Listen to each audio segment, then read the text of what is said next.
Ini sebenarnya soalan cikgu ialah bagaimana situasi seseorang yang mana dia murtad kerana salah faham terhadap Islam, iaitu mereka menyamakan air Zam-Zam di tanah suci Makkah itu sebagai sungai Gangga.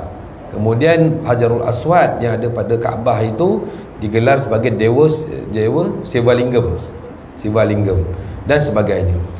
Cerita dia sebenarnya tuan, perempuan tu tak ada ilmu pun, dia tidak tahu, dan bila orang tak belajar ilmu dan iman pun lemah, maka mudah saja dimurtadkan, mudah saja mereka ni dipesongkan. Pokok pangkalnya kerana tiada ilmu dan tak ada. Di Indonesia kan, masa saya pengalaman di Indonesia, di masjid-masjid ini kurang ada pengajian ilmu sebenarnya. Mereka mengkhususkan pengajian-pengajian ilmu ni hanya di pondok dan pesantren. Berbeza di Malaysia ni, kalau kita tengok, boleh dikatakan hampir setiap masjid dan surau ada majlis, betul tak? Sama ada majlis ilmu tu dibiayai oleh surau masjid sendiri ataupun dibiayai oleh hukumah, dibiayai oleh kerajaan. Namun menjawab soalan ni tadi ialah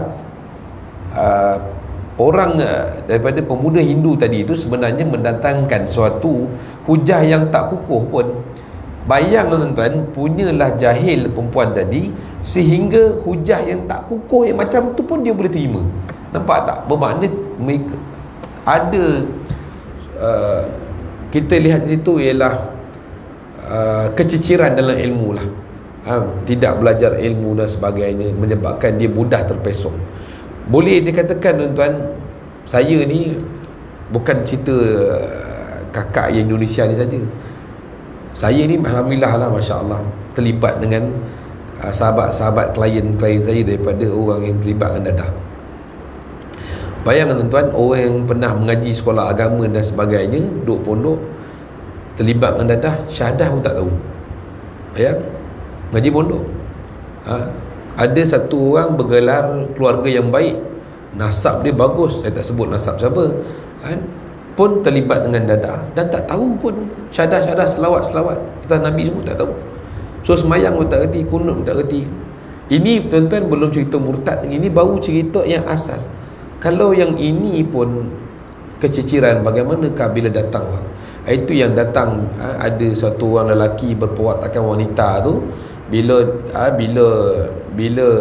dia cuba memperagakan dan mempromosikan pakaian-pakaian LGBT dan sebagainya, bila dia ambil tindakan, dia salahkan kerajaan pula. Padahal kerajaan tu dia melaksanakan tugas dia yang diamanahkan oleh Tuan Agong, melaksanakan. Dia pula salahkan orang, dan akhirnya dia ingin menanam cita-cita untuk keluar daripada Islam. Itu namanya, di situ dia tidak faham dan dia tidak merasai nikmat. Merasa nikmat Islam, dia tak ada rasa.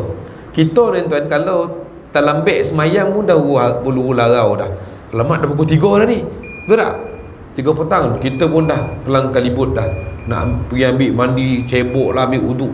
Dia tak ada masalah. Saya ingat lagi individu tu kata apa, saya pergi tunai ke umrah ni, kalau saya salah pasti Tuhan laknat saya. Betul. Tuan-tuan, tidak ada satu kebinasaan yang besar apabila tidak ada kemanisan dalam hati kita tentang Islam dan iman. Itulah kebinasaan yang paling besar. Kalau kena azab ni tuan, kita boleh sedar balik kan. Ini istidraj. Ini istidraj bahaya. Dia dapat kemewahan, dia mewah, hidup senang sebagainya, tapi tiada Allah dalam diri dia. Itu yang bahaya tuan-tuan. Jadi wajiblah kita ni, satu Nabi kata talabul ilmi faridatun ala kulli muslim. Belajar ilmu ni wajib. Kalau sunat kamu semua, saya pun tak nak ajar kan, tapi sebabkan wajib, maka kita ni dah jadi wajib untuk mengetahui akan segala perkara-perkara yang berkaitan dengan akidah, dengan furuk kita, dan juga dengan tarbiyah jiwa kita. Itu cerita dia ialah tak ada ilmu lah tu.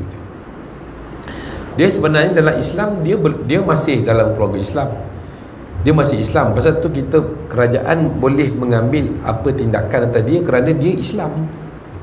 Pasal tu walaupun dia dah murtad sekalipun, kalau ada seseorang tu dia murtad, dia dia murtad tadi itu bukan keredaan hukumah, bukan keredaan kerajaan atau keredaan umat Islam. Orang Islam pun tak reda, walaupun memang kita tahu dia buat dosa dan sebagainya, tapi reda tak kita reda tak dia murtad? Kita pun tak reda dia murtad. Dia salah tu cerita lain lah, tapi sesuatu yang kata biarlah dia murtad lagi senang, dia menyokong kemurtadan tadi, seolah-olah dia sendiri yang menyokongkan kemurtadan. Itu dah dosa besar. Kita orang Islam memang tak menyokong dan tak reda pun dia murtad. Dan kerajaan memang kena ambil inisiatif, kena bertindak. Memang tu kerja dia, pasal besok dia nak kena tanya ke Tuhan, so kau tak ambil tindakan sedangkan kuasa dah diberi. Maka itu tugas hukumah, ya, yang yang kena ambil tindakan.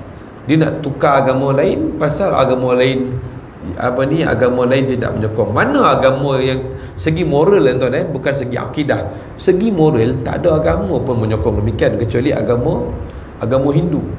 Agama Hindu kata orang yang mana ni berwatakan bertentangan dengan ini dianggap suci.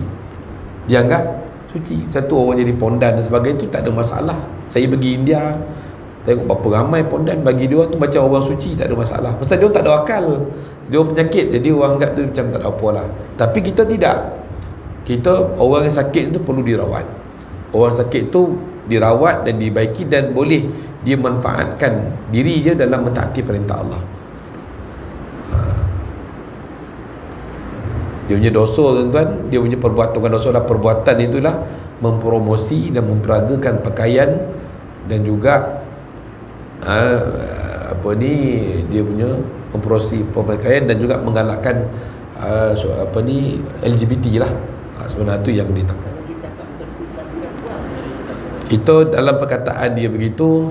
Saya sendiri pun tak berani nak mengatakan dia bukan Islam, pasal kita tak tahu qasad dia, kan? Qasad dia itu biar pihak mahkamah lah yang arif, lebih layak lah yang menghukumkan. Namun kalau seseorang individu yang mengatakan saya keluar Islam, maka keluar Islam. Sebab kita orang Islam ni, kita mengambil pada perkataan, kita tak mengambil daripada niat. Kalau niat saja tak jadi. Kalau dia tak ada niat tapi dia kata demikian pun jatuh kufur. Zaman Rasulullah ni, zaman Rasulullah ramai orang munafik, tapi luaran mereka Islam. Luaran mereka ialah Islam. Rasulullah tidak mengambil tindakan terhadap orang munafik. Orang munafik zaman Rasulullah tu dia munafik i'tiqadi, munafik secara i'tiqad. Mereka sebenarnya rupa di Islam, tapi mereka menyembah selain daripada Allah, mereka sembah selain daripada Allah. Kenapa Rasulullah tidak mengambil tindakan? Kerana nanti orang kata, kau tengok Muhammad, orang keluar Islam pun dibunuh, orang masuk Islam pun dibunuh. Jadi orang yang mengisytiharkan kemurtadan saja yang kita ambil tindakan dan ambil percakapan dia sebagai dalil dia. Maka bila kita ketahui akan perlakuan demikian, maka kita rakyat biasa tak boleh ambil tindakan sewenang-wenang. Tak boleh. Itu mesti diserahkan kepada jawatan tertinggi dalam agama Islam, iaitu yang paling besar ni di Pertuan Agong lah, ataupun kita di Pertuan Besar Negeri Sembilan. Kemudian kuasa itu disabkan di bawah siapa? Bawah hakim. Maka hakim yang akan menentukan sama ada dia murtad ataupun tidak. Selalunya akan diberi nasihat dan dibergerakkan. Kalau suatu negara yang mengamalkan hudud, maka kalau diberi nasihat, dipujuk dan rayu tidak masuk Islam, maka boleh dikisos, iaitu boleh dihadkan, maksudnya diberi hukum bunuh. Jikalau dia boleh mendatangkan pengaruh pada orang lain. Wallahu ta'ala alam.